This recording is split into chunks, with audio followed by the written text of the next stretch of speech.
Greetings, everyone, and welcome. October the 10th, 2025. And yes, Ukraine recovering from a massive overnight strike on the energy infrastructure, but they are doing a good job today getting things back online. Today is the day that Donald Trump did not win the Nobel Peace Prize. And Vladimir Putin and Dmitry Peskov immediately jumped on that opportunity to console him. So now we have the question, is this sympathy or is this strategy? In fact, the Kremlin coming out today and said it's very unfortunate because Trump actually is a man of peace.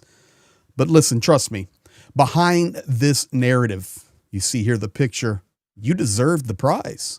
Behind this picture is not sympathy, but it is a strategy to control the narrative in Ukraine. Thank you for being here. Thank you for sharing, liking, commenting, and subscribing. Let's jump straight to it. We're going to start first with a video clip of Vladimir Putin. He's at a meeting and he spoke about Trump not winning the prize. What is interesting, not so much that he spoke about it, but we also then have Donald Trump replying to him, thank you to President Putin, people who have done nothing for the world. And this is on a video that I'm going to show you, Putin releasing about Trump not winning the Nobel Prize. Here you go. As to Trump and the Nobel Prize, it's not up to me to decide who should win the prize.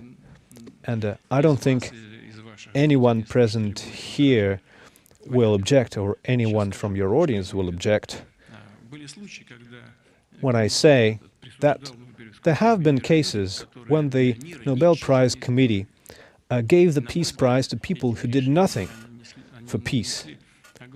And in my opinion, those decisions damaged the prize's authority. So they gave the Peace Prize to people who did not do anything. You should only give the prize on the basis of actual merit. Otherwise, the significance of the prize is eroded, and that's what was happening. But ultimately, it's not up to me to judge. And I don't know whether the current US president is worthy of the prize, but he really is doing a lot to resolve the complicated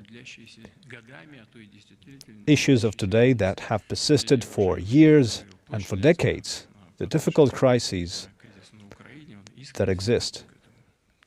And it is the case with the crisis in Ukraine. He's genuinely striving to find a resolution. So there you have it. That is Vladimir Putin, sympathy or strategy? And this is why you see the quote back here, thank you to President Putin, people who have done nothing for the world. That's the actual statement that Putin used. So most likely, Donald Trump has seen this statement from Vladimir Putin and he responded to it. But did you pay attention to what Putin actually said? You know, I'm not really sure. I can't say if the U.S. president is worthy of the prize, but for sure he's striving for peace in places and working in a difficult world. And of course, the crisis in Ukraine. Guys, it is not sympathy. It is strategy. It is stroking the ego. And this is what Putin and his team members there in the Kremlin are a master of. If we go to the next example today, it is Peskov. Once again, and this is in a private interview, questions by Zarubin, basically Putin's personal reporter, Peskov stating everything is Kyiv's fault. But on this day, when the Nobel Peace Prize did not happen, after Donald Trump had really campaigned for it, to be quite honest, over the last 2 or 3 months, Peskov knew exactly what to say. But we still have hope in Trump. They know what they're doing, guys. Here is Peskov with Zarubin. Question for you. We seem to be a bit confused. Is the momentum from Ankara lost or not? Look, on one hand, we're seeing a pause in the negotiation process from the Istanbul talks. They are currently on hold due to Kyiv's unwillingness to respond to us. to the questions that we have posed to them, they are not responding to the draft documents that we have submitted, they are not responding to our proposals to create 3 specific working groups. All this is needed to start the next groundwork required before another summit meeting. And while it's on pause, given that we continue, Russia, to strive for a peaceful settlement, we can say this momentum is alive, it's living, and let's hope that it will continue.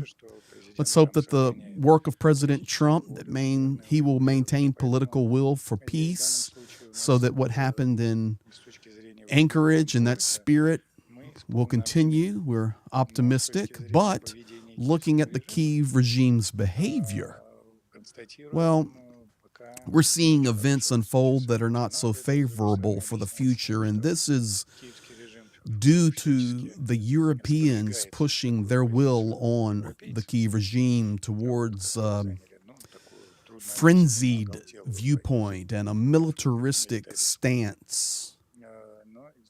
Sadly, Kyiv doesn't realize that their negotiating position weakens every day. So, very interesting. Of course, Peskov making multiple statements there. Number one, he was able to compliment Trump and his willingness to work for peace, and hopefully we're optimistic that the spirit of Alaska will continue. But then the bulk of that video, that statement, is about blaming Kyiv for everything, blaming Europe for empowering that militaristic machine there, and Kyiv hasn't responded to anything that we have put out. Hello, sir. Just in case you guys are wondering if Ukraine has responded or not. The answer is they've already made the statement. We will ceasefire immediately, 100%, and then we can talk about the war.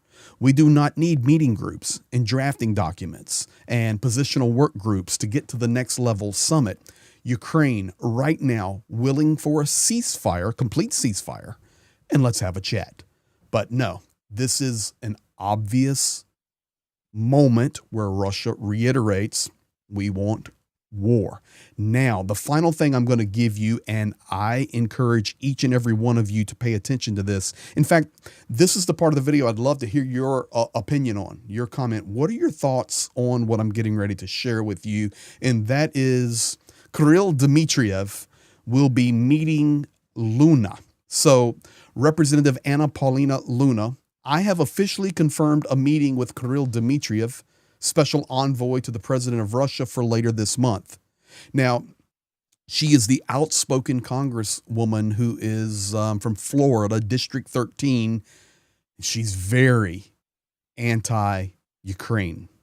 She can easily chase conspiracy theories. It's proven. Just go read her Twitter. Dear Kirill responds to her, Dear Congresswoman Luna, thank you for your courageous stand for peace and dialogue. The world depends on the U.S. and Russia listening, understanding each other, and working together to address global challenges. I look forward to our meeting and constructive discussion. So we're going to have Luna go meet with Dmitriev, or they're going to meet somewhere. Wow. Dmitriev is an expert in negotiations and a master of the English language. And just real quickly, if we take a look at a report card here for Representative Luna, this is Republicans for Ukraine. This is her Ukraine support grade. She gets F for very poor. She was not in office when 2022, the war began. She did vote in favor of Amendment 21, to take away $300 million assistance for Ukraine. She voted in favor of Amendment 22 to 2670 to provide prohibiting security assistance to Ukraine. She voted in favor of Amendment 25 to 2670, which removes the extension of Lend-Lease to Ukraine. She did not vote on 5692 in 2023. She voted against 2882, further consolidating the Appropriations Act of 2024, which is support for Ukraine. She voted against 8035, Ukraine Supplementary Appropriation Act 2024. She did not sign the discharge petition, and she has made many, many, many anti-Ukrainian, anti-Zelensky, he's corrupt, he's a thug, comments just over the years. So we're going to have her and Dmitry meeting. How you think that's going to go? Well, we all know the answer to that. This is where we're at today. It's very important video that we see and that we understand. This was a big strategic play today by the Kremlin, and it looks like President Trump either kindly said thank you or took the bait. So we'll see. We will see. We'll be on top of it for you.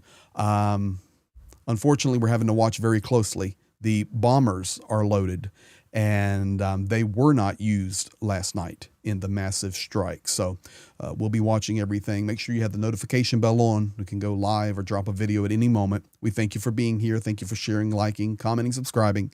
Be blessed, and we'll be back.